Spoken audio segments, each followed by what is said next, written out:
Swastiastu. Halo, hai Sobat History. Apa kabar nih semuanya? Semoga semua dalam keadaan sehat walafiat ya. Salam sehat semua. Perkenalkan, nama saya Nila Putudian Pratiwi, nomor absen 30 dari kelas 11 MIPA 2. Pada video kali ini, saya akan membahas salah satu tokoh kemerdekaan Indonesia yang menghilang nih di hari Valentine. Kira-kira siapa ya tokoh tersebut? Yuk, simak videonya. Nah, pada video kali ini kita akan membahas salah satu tokoh yang bernama Suprijadi, pahlawan pemberontakan yang masih menjadi misteri dan menghilang di hari Valentine. Mau tahu lebih lengkapnya? Yuk, tonton sampai habis.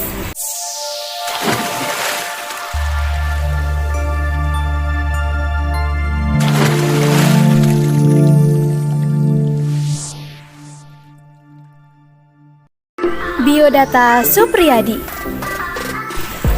Suprijadi diketahui memiliki nama asli Priambodo. Ia lahir pada tanggal 13 April 1923 di Trenggalek, Jawa Timur, yang ketika itu masih dalam masa kependudukan Hindia Belanda. Suprijadi merupakan putra pertama dari pasangan Raden Darmadi dan Raden Roro Rahayu. Namun, ibunya wafat ketika Suprijadi masih kecil.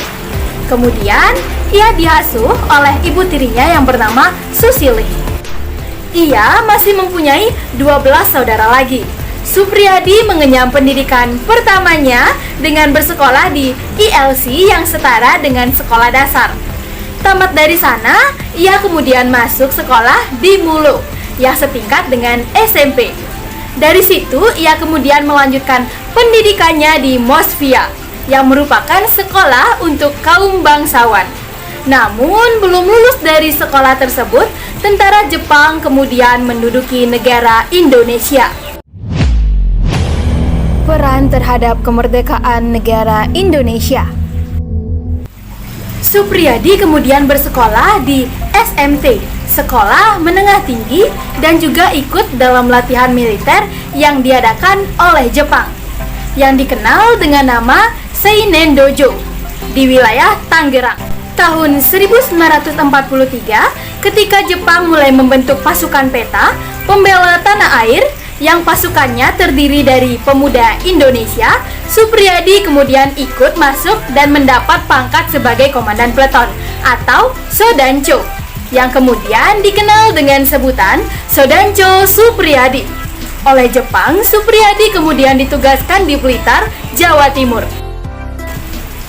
Ia membawahi pasukan Peleton 1 dan Kombi 3 yang bertugas memberi bantuan senjata berat. Selain itu, Suprijadi juga ditugaskan untuk mengawasi para pekerja paksa Romusa. Melihat penderitaan berat rakyat Indonesia yang dipaksa bekerja sebagai Romusa, membuat Suprijadi kemudian nekat untuk mengadakan pemberontakan yang kemudian dikenal dengan nama Pemberontakan Peta di Blitar. Suprijadi kemudian mulai mengadakan rencana pemberontakan. Hal pertama yang ia lakukan adalah menghubungi teman sesama tentara peta untuk mengadakan pertemuan rahasia merencanakan pemberontakan pada bulan September 1944. Persiapan yang dilakukan oleh Suprijadi membuat banyak tentara peta yang ikut untuk memberontak kepada Jepang. Suprijadi juga meminta bantuan tokoh masyarakat untuk membantunya.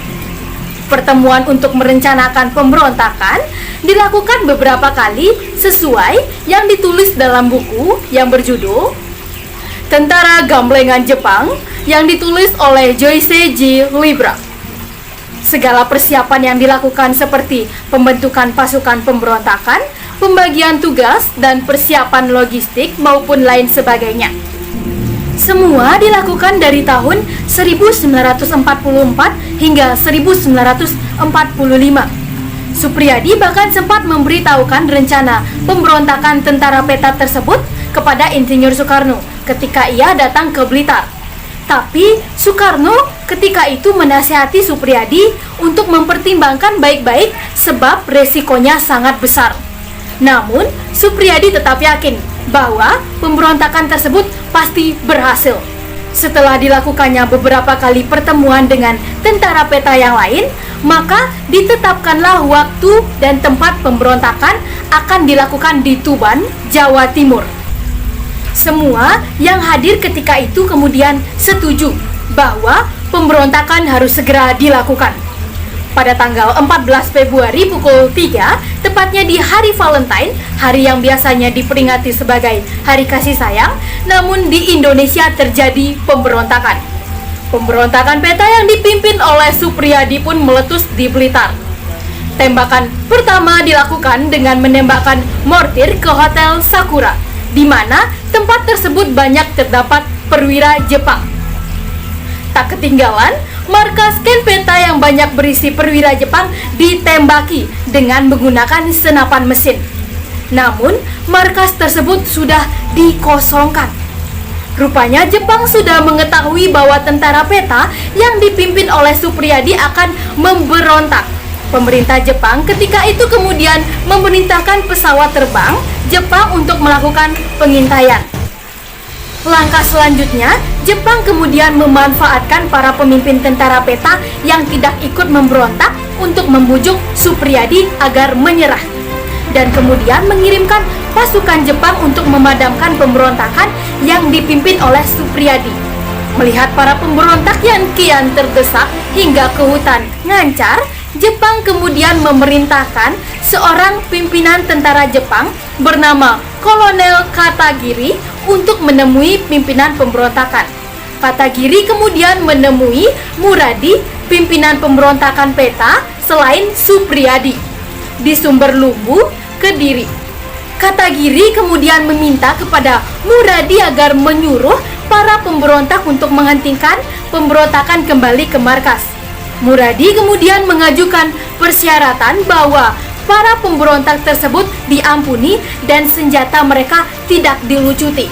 Katagiri kemudian setuju. Sebagai janjinya, Katagiri memberikan pedangnya kepada Muradi sebagai bukti janji seorang samurai.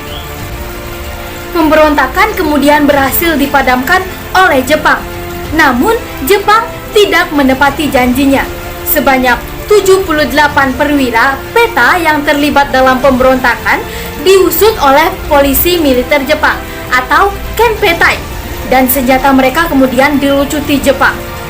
Mereka kemudian diadili secara militer dan beberapa pimpinannya dijatuhkan hukuman mati oleh Jepang. Sebagian lagi yang memberontak kemudian dipenjara, tetapi Suprijadi tidak dihukum mati oleh Jepang karena ia tidak menyerahkan diri setelah pemberontakan. Setelah pemberontakan tentara peta berhasil dipadamkan, tidak ada yang mengetahui nasib atau keberadaan Suprijadi. Ia menghilang bagai ditelan bumi. Terakhir kali ia terlihat di Dukuh, Panceran, Ngancar saat perundingan antara pemberontak dan tentara Jepang menghasilkan kesepakatan. Namun, banyak yang meyakini bahwa Suprijadi masih hidup, namun bersembunyi dari kejaran tentara Jepang. Ada juga yang mengatakan bahwa Suprijadi tewas, tertembak oleh tentara Jepang ketika pemberontakan berlangsung. Namun, jasadnya tidak pernah ditemukan sama sekali. Inilah yang kemudian masih menjadi misteri sampai sekarang mengenai keberadaan dari Suprijadi. Untuk menghormati jasa-jasanya, pemerintah Indonesia melalui Presiden Soeharto mengangkat Suprijadi sebagai pahlawan nasional Indonesia melalui Kapres nomor 63 TK 1975 yang ditetapkan pada tanggal 9 Agustus 1975. Alasan memilih tokoh. Saya memilih tokoh Suprijadi dikarenakan beliau memiliki sikap pantang mundur sebelum gugur, menyebabkan saya sangat terinspirasi oleh sosok Suprijadi. Ia juga memiliki sikap rela berkorban demi bangsa dan negara, sikap pemberani, memiliki jiwa kepemimpinan, dan rasa nasionalisme yang tinggi. Beliau juga memiliki kisah hidup yang menarik perhatian saya untuk membahas mengenai sosok pahlawan yang menghilang di hari Valentine ini. Suprijadi mengajarkan kepada saya untuk menjadi sosok yang terus melangkah ke depan, tanpa rasa takut. Kita tidak akan tahu hasil dari suatu jika kita tidak pernah mau mencoba melakukannya. Saya sangat senang dapat membagikan kisah sosok Supriyadi, sosok yang sangat menginspirasi saya. Kegagalan adalah kemenangan yang tertunda. Jika Anda menyerah, maka Anda tidak akan pernah merasakan kemenangan. Manusia memang tidak bisa sempurna, tapi bukan berarti jadi alasan untukmu enggan berusaha. Sekian materi yang dapat saya sampaikan. Saya harap kisah mengenai sosok Supriyadi dapat menginspirasi kita semua. Dan mohon maaf apabila terdapat kesalahan kata saat saya memaparkan presentasi. Tuhan saja Maha Pemaaf, masa kamu tidak? Beli buah ke kota Kediri. Saya, Dian Pratiwi, pamit undur diri. Sampai bertemu lagi. Saya tutup dengan para mesanti. Om Santi Santi Santi Om. Sekian dan terima kasih. I'm not a coffee drinker, but I lost sleep just thinking of you. So pour me a cup, I need to wake up, I need me some love. Now give it to me, 'cause everywhere you go, I'll follow you. I'll give you all of me, give me all of you.